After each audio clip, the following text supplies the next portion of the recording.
to a Tuesday, April 15th edition of Daily Faceoff live, streaming live on the DFO YouTube, where as always, we are looking for your inbox questions for a little bit later on. The show is a presentation of Bet365. Download the app, use the promo code NATION.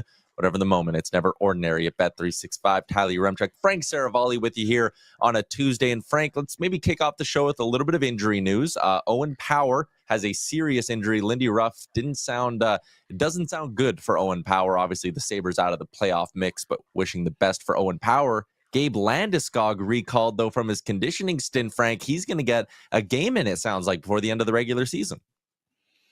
Yeah, it's kind of amazing to watch this unfold. Like, you think back to over the weekend, you're thinking, all right, for sure he's going to play 3 games on his conditioning stint. And then you're thinking of the cap machinations and what it would be required to activate him, all those things.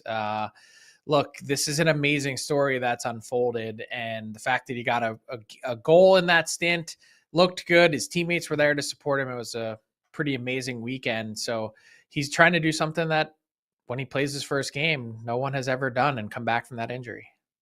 Yeah, it'll be quite something. So definitely a story to watch as the Avs close out their regular season. But let's talk about what went down last night, Frank. It was the Ivan Demidov debut in Montreal. And before we get to the end of that game, let's talk about the beginning, because Demidov made an immediate impact. He gets an assist on the Habs' first goal. He scores their second. And their city was feeding off of it.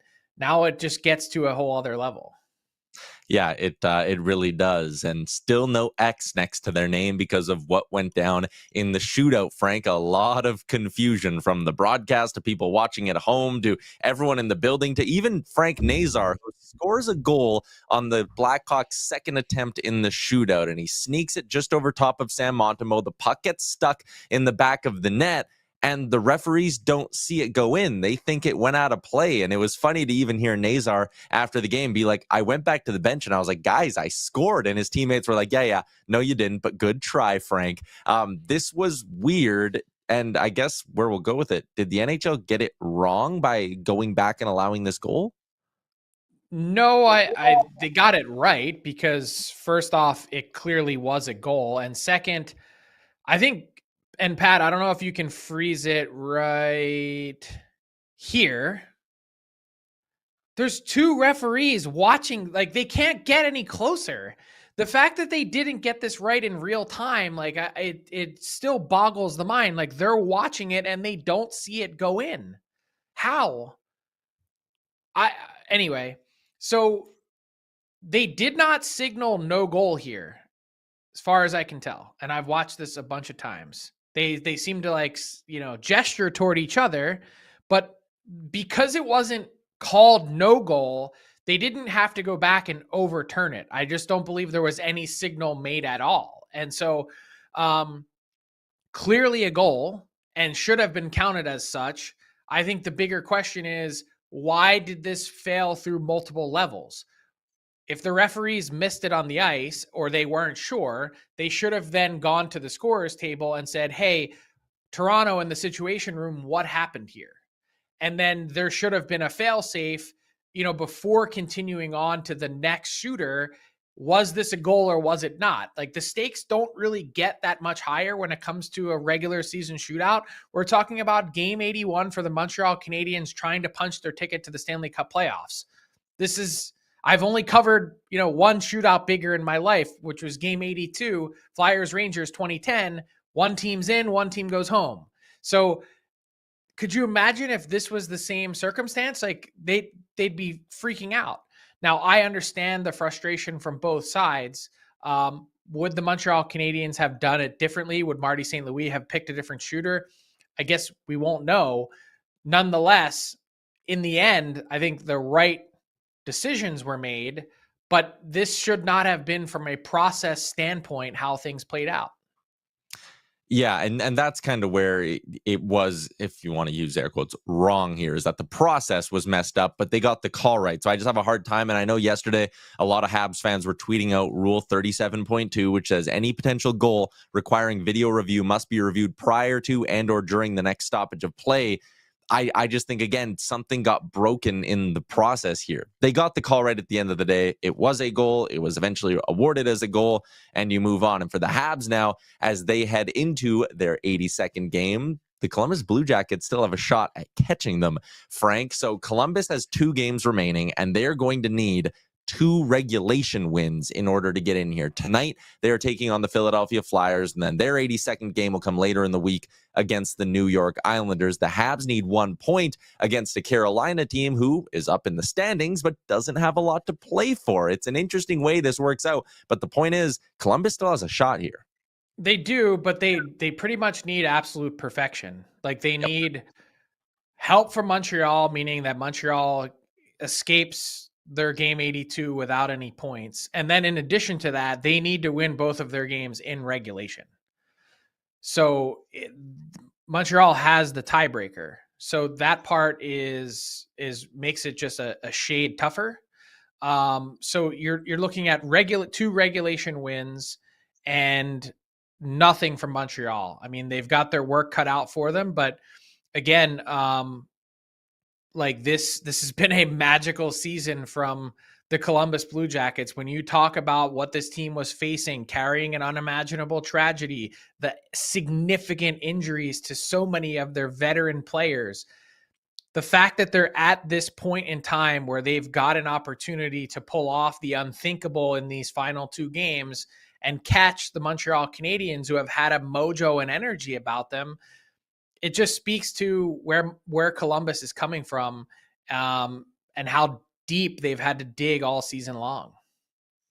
Yeah. And again, for a league perspective, having playoff races come down right to the bitter end is good. And that's exactly what's happening out west tonight, as well as all 3 of Calgary, St. Louis, and Minnesota are in action. St. Louis and Minnesota can clinch playoff spots in a little bit of different ways. Minnesota, all they need to do is just get a win, and they are in even a point, and it's impossible for Calgary to catch them in the tiebreaker. St. Louis is a little bit different. Not only do they need a win, but there's a world where they could actually need a regulation win to stay ahead of Calgary, who can still potentially catch them in the tiebreaker. So tonight, Minnesota hosts Anaheim, St. Louis hosts the Utah Hockey Club, and then it's Calgary taking on the Vegas Golden Knights, who don't have anything to play for because they're locked into the top spot in the division. So, Frank, out of St. Louis and Minnesota, which team do you think is at bigger risk of losing their game tonight?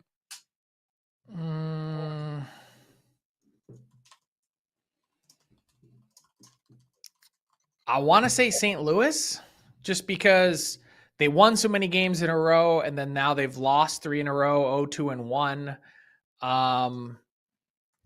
Here's the thing, and I made this prediction. I don't really feel good about either one of them, like picking one or the other. But I've said this before, and I'll reiterate again today. If one of Montreal or Minnesota or St. Louis opens the door, Calgary's going to burst through. If one of those teams stumbles, I think the Flames are going to win both. I really do. Well, and what's interesting is that LA, with their win last night, now has nothing to play for in their final game, which is who Calgary faces last, which I wanted to bring this up in the Eastern thing 2 as games, well. Right? 2 games in a row of teams that doesn't have anything to play for. But like with Columbus, they need 2 regulation wins. So we could see something where they're tied late in a game and they're pulling the goalie trying to win that thing in regulation, where St. Louis would have a really interesting sort of situation, I guess, is if they're tied late in the game, is there a world here where St. Louis is like, we're pulling the goalie and risking losing the point? Like, that gets difficult because you would still need Calgary to win out. But like if you win in overtime, there's a world where you still don't make the playoffs if you're St. Louis. I don't know, man. That's such a crazy scenario to think about. Like, I'm with you. Like, you'd have to consider all the scenarios if you're on the St. Louis bench. But I think you just keep your goalie in and try and win. Like, win in whatever fashion you can. Probably. And then you just say, hey, if Calgary wins out, I mean, it's your season on the line, but you just kind of tip your cap and go, all right, they won both their final games, because they would have to do both in regulation as well.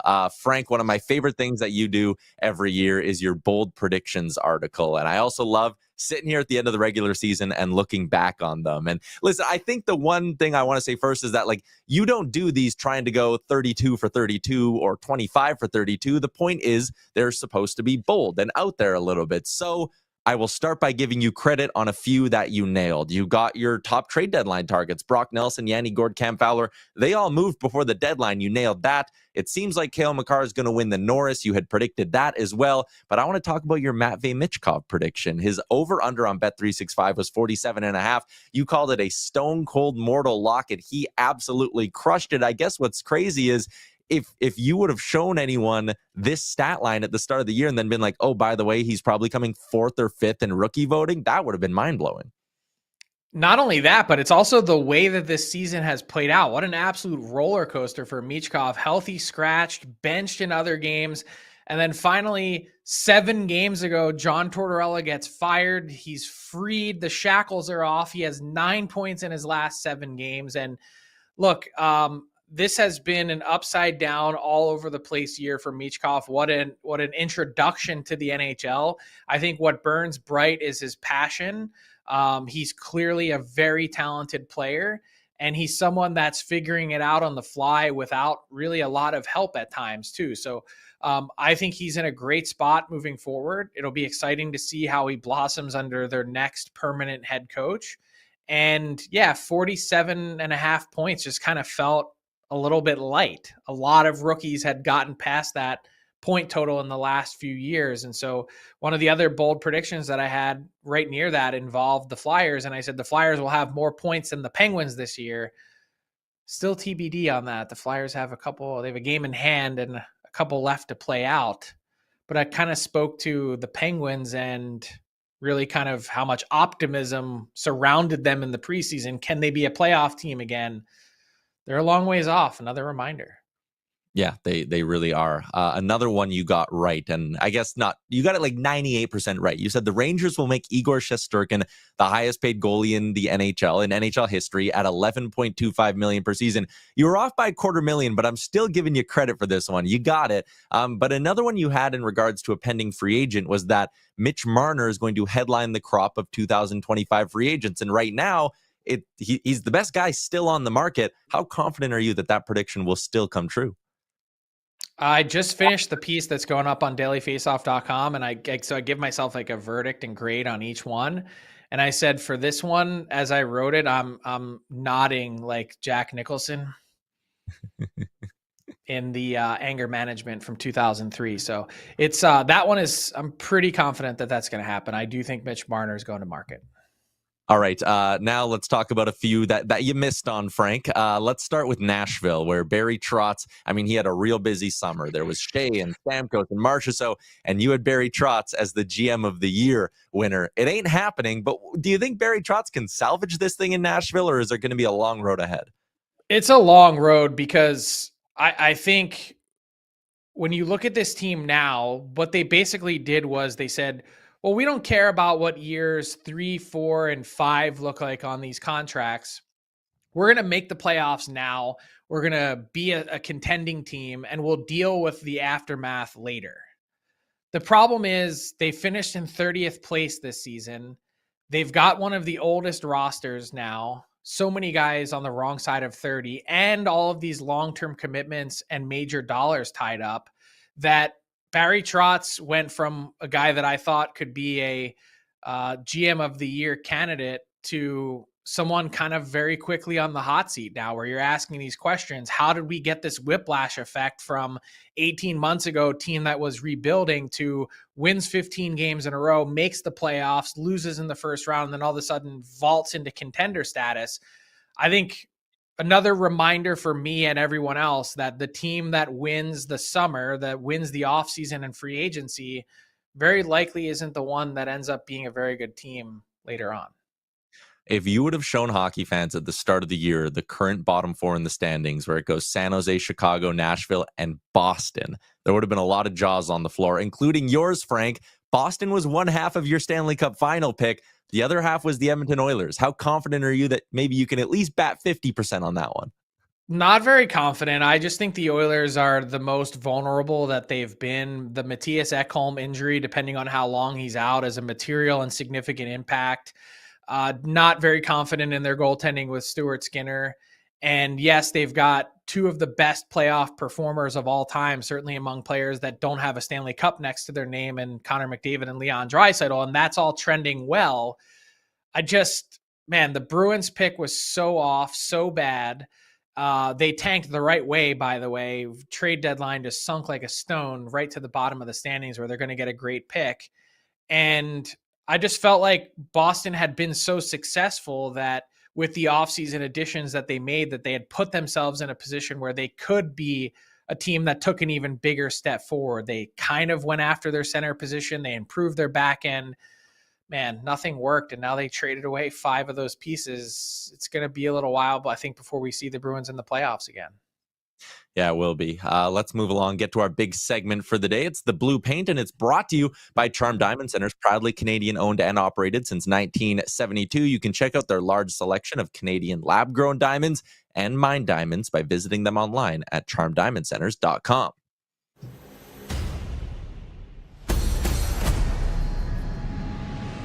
Usually the Blue Paint is with former NHL goaltender Carter Hutton. He's off today, so we got Devan Dubnyk filling in for him. And Devan, your career with Huts, you did cross paths a little bit, right? Very briefly, I believe. We did very briefly, yes. I got to be his cheerleader for 2 months in Nashville, and I got to know him real well. So awesome guy, and yes, a short career path crossing. And now you're filling in for him on the Blue Paint, where we're going to go around the league and look at a couple of teams heading into the playoffs who actually have some goaltending decisions to make. And let's start in the East and go to New Jersey, where I think a lot of people might be even raising an eyebrow at the idea of the Devils having a goalie decision to make. But when you look at the numbers, Jake Allen has outperformed Jacob Markstrom for quite some time here this season. How do the Devils balance out the hot hand versus the guy they paid a lot to bring in? Yeah, it's a difficult situation because you got a guy Allen who's a veteran guy, so you don't it's not a rookie in there that you're concerned about nerves and all that. I mean, he's been there, he's been in the playoffs, so that experience is there for him. I still I still think you got to go with Markstrom on a short leash, and that's kind of going to be the trend of my opinion here.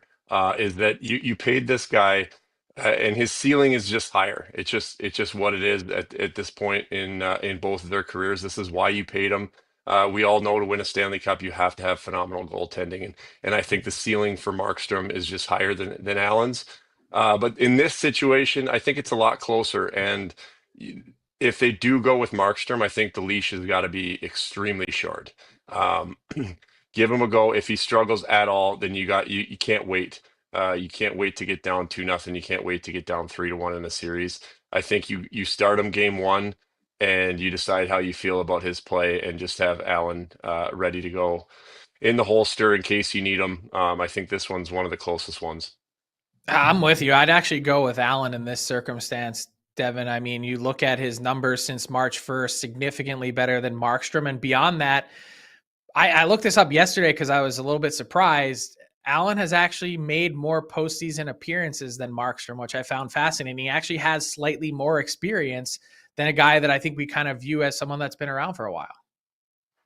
Yeah, I don't disagree with that. I tend to go a little old school where you give the guy your starter the go, but you know what, you're right in that point. And this is a different scenario where he's not a young guy, and he does have more experience that way. I guess it's just you look at what's the ceiling, and if you think that Allen can take you all the way, then that's what you got to do. And they have Markstrom lined up, so it's not like there's not going to they have him for years to come if they need to work with him or get his game back to where they need it to be. That's not going to be an issue if you go with Allen in the playoffs this year. So I certainly think this to me, out of all of the situations, is probably the closest one. So certainly can't argue with that. Okay, so let's talk about Colorado, because I think if you looked at this on paper, you'd say, hey, Mackenzie Blackwood came in, had a great start to his tenure, fantastic numbers out of the chute, earns a 5-year extension 4 games into his run with the Avs. And all of a sudden, now he hasn't played great down the stretch. Scott Wedgwood has been the better goalie, but obviously doesn't have the pedigree and doesn't necessarily have the contract, of course.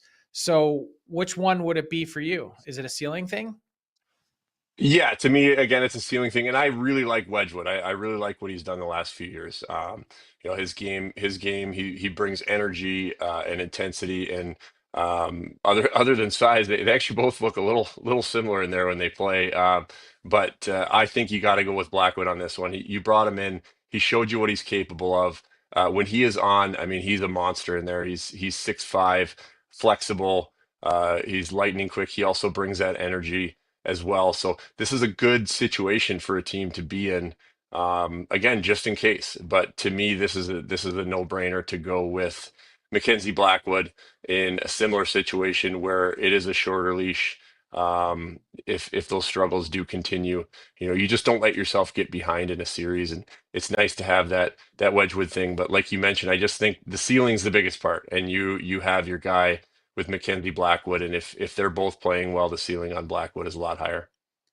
Okay, so this is going to be an interesting one because I think if you were to poll goaltending experts, they might say that Joe Woll has the higher ceiling, but it's kind of unequivocal that Anthony Stolarz has locked down this game one starter role for the Leafs with the way that he's played of late, right? I agree. And I guess Stolarz is kind of a little bit of a mystery, I guess, where he has come out. He's played extremely well. He got hurt. Obviously, Wool's done great as well. But for what Stolarz has shown, what is that ceiling? It's been pretty darn high from what he's done this year. So I agree. I would lean towards Stolarz to start. This is probably the one to me where you could see both guys throughout the playoffs.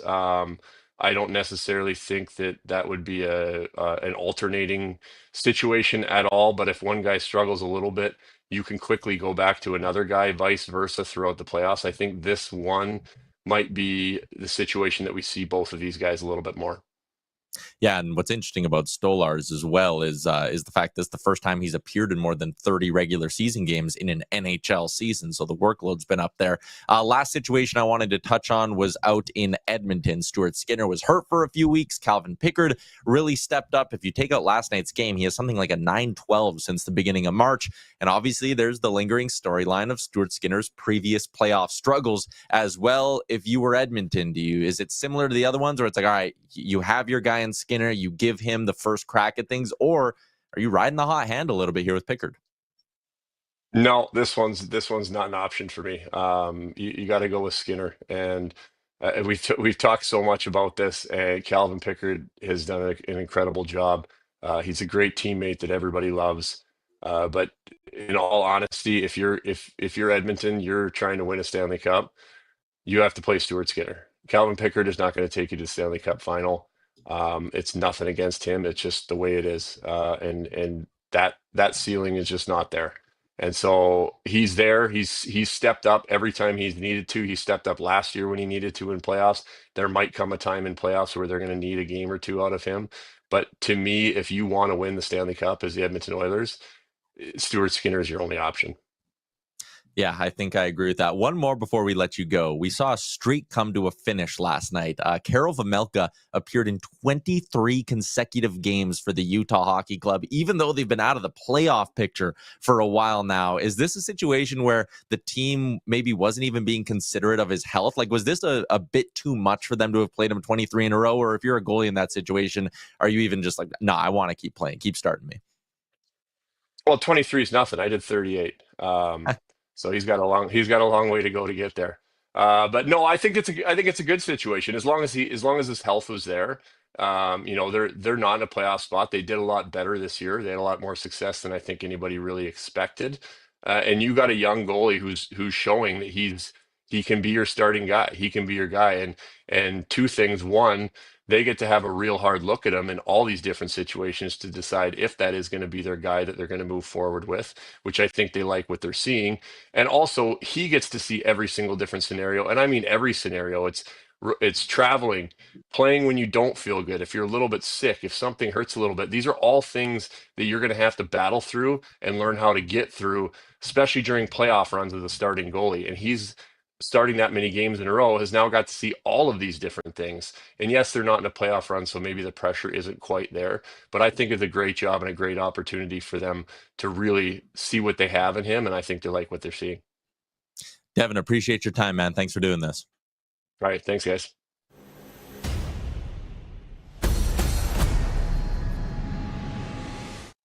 Move along to our daily face-off inbox question, hashtag AskDFO. I thought J-Rock asked a good one here. And Frank, obviously, you don't cheer for teams or anything, but he wants to know, of all your bold predictions that you missed on, is there one that you really wish would have came true? For me, we were just talking about Utah. Would have been a cool story if your prediction of Utah making the playoffs would have come to fruition.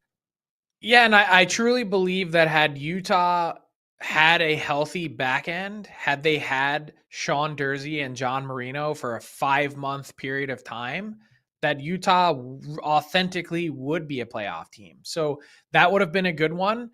I'll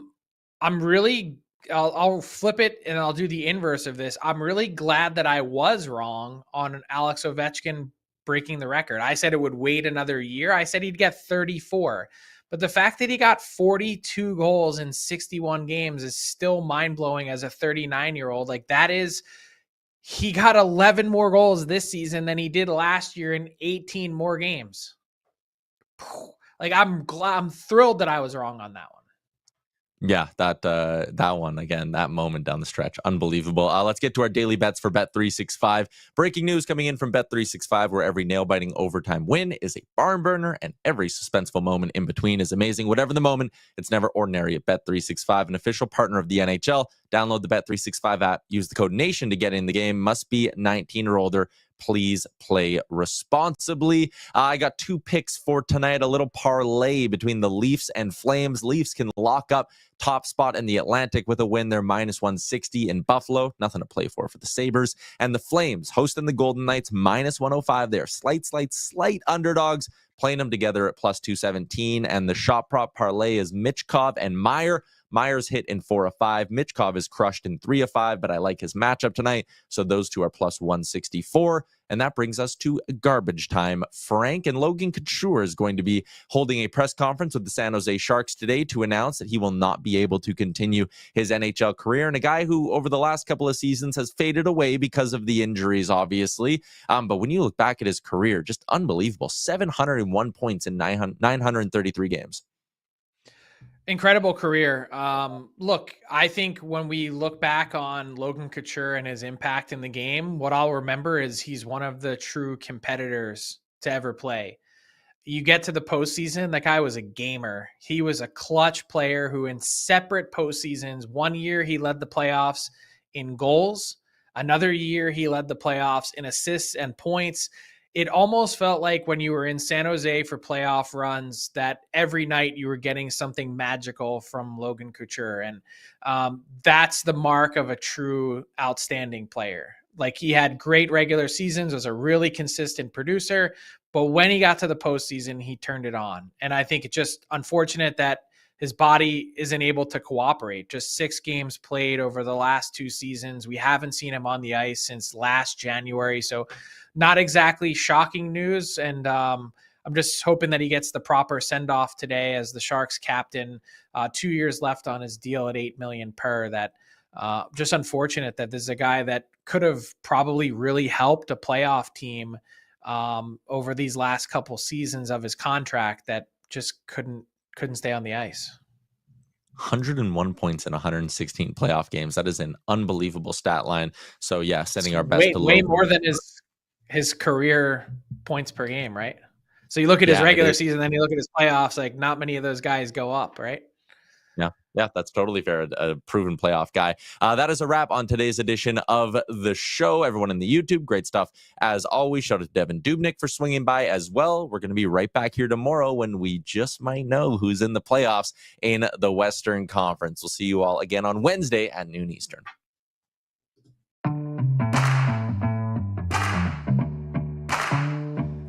What's up, hockey fans? If you enjoyed that video, then you're going to want to hit the subscribe button to not miss any of our content. From daily live shows with Frank Seravalli to analysis from former NHLers to exclusive interviews with some of the biggest names in the hockey world on Frankly Speaking. You're going to want to hit that subscribe button and stay up to date with everything going on in the hockey world.